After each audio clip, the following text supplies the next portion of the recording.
Here we have a favorite in Maine, red hot dogs, cooked over grill. Now the question is, this charring that we see on meat, is it good or is it bad for us? To answer this question about charred meat being good or bad, we're going to reference the book called Catching Fire, How Cooking Made Us Human. And so in this book, he's got like 150 pages just of footnotes. So if you want to grapple with this idea, you can get the book and take a year or two to go through all those references. But basically, this author presents this view, which I think is correct, that man evolved with fire. One thing that's different about human beings, of course, is their brain.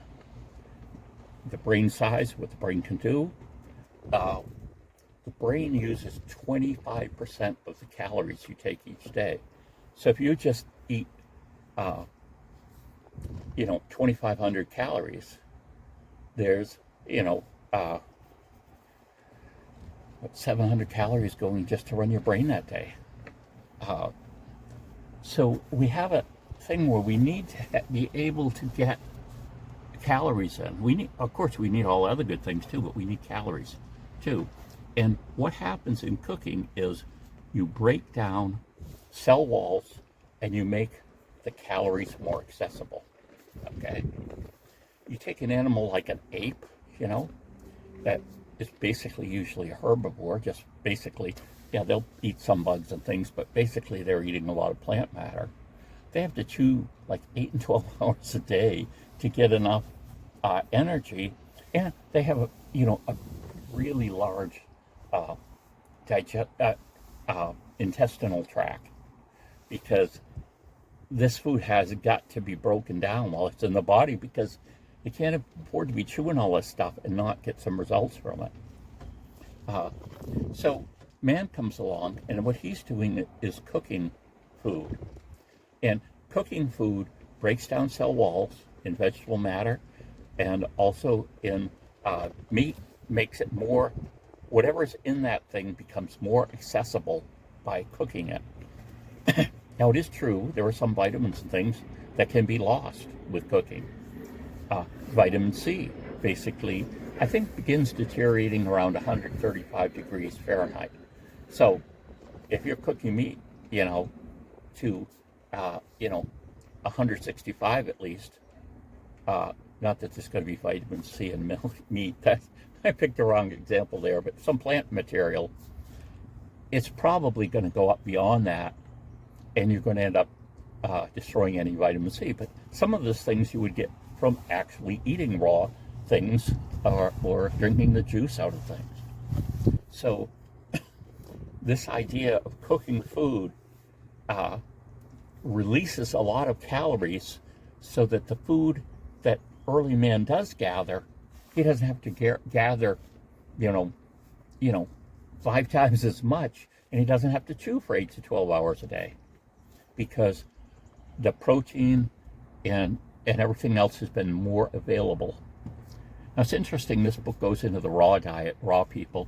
It talks about people that will go on the raw diet and they lose this tremendous amount of weight. It's like, what they've really done is they cut the caloric intake. In other words, the intake of calories in a carrot are different if the calories cook. The calories are going to get cooked too, but the carrot cooked and the carrot raw.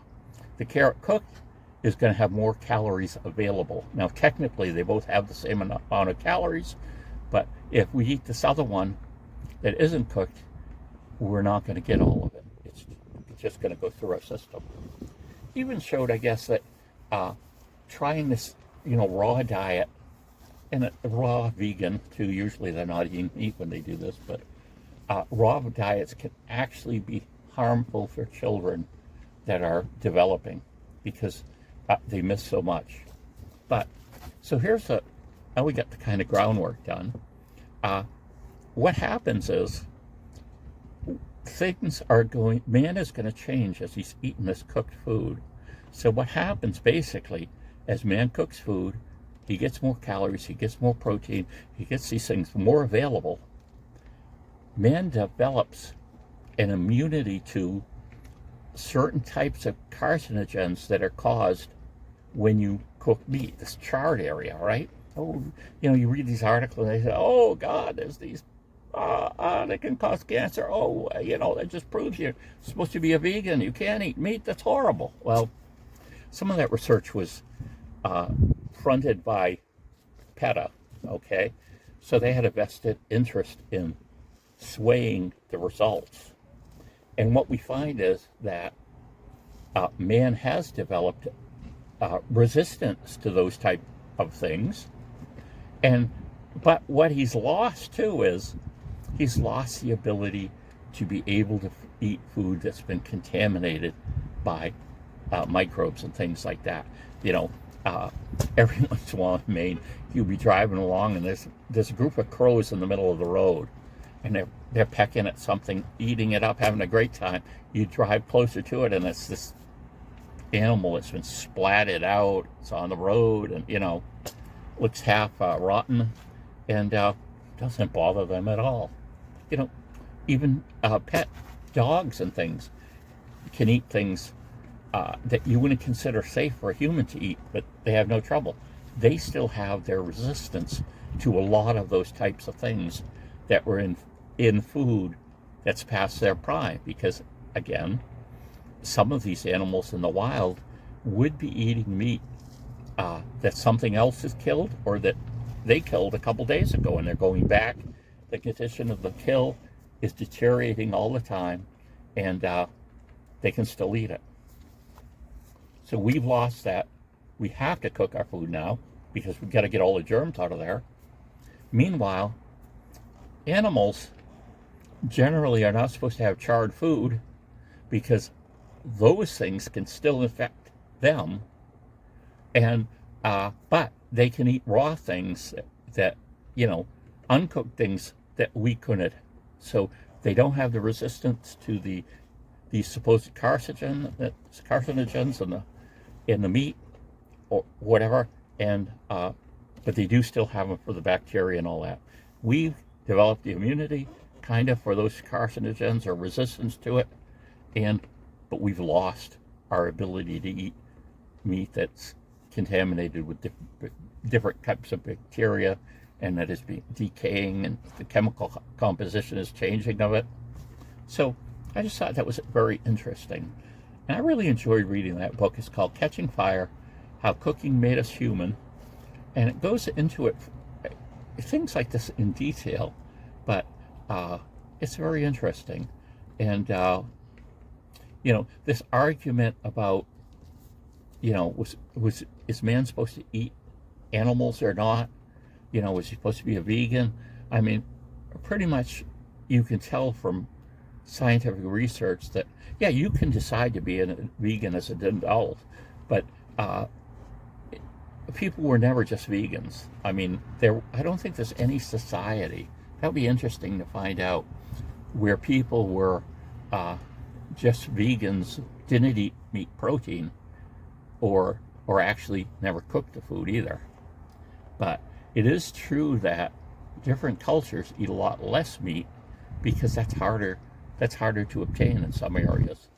And I'm continuing on my little internet course about edible insects, and talking about that and how important that has been to early cultures, and still is to a lot of cultures, eating insects. Insects are smaller, they're easier to catch, easier to deal with. You just cook the whole thing up, and eat it. And we're pretty certain that early man, that everybody's talking about, we should emulate them, that they probably ate a lot of insects. If there were grubs they could gather, if there were grasshoppers and things like that, they probably incorporated those into their diet. We're not at the stage now where people have, rifles, or they don't even have, if they have bows and arrows, they don't have iron arrowheads.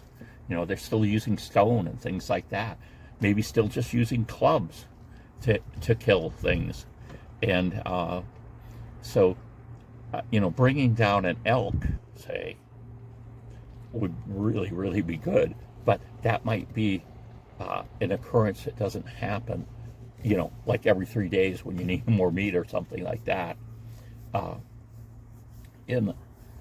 Now this is kind of the remnants of what's left.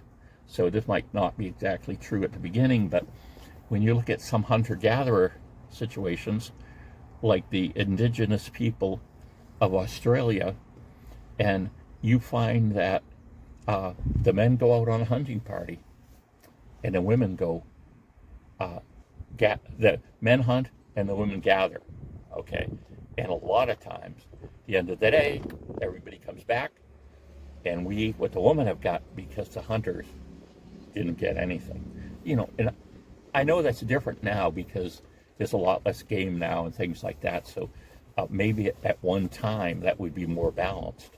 But, in a lot of cultures now, the women gathering are bringing in the main amount of food, especially today where there was a lot less game and things like that as there were in times past. But I recommend the book to you if you want to read something like that and find out, this thing about fire and how important it was to man and different things like that, to check out the book.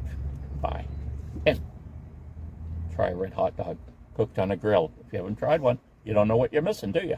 Bye.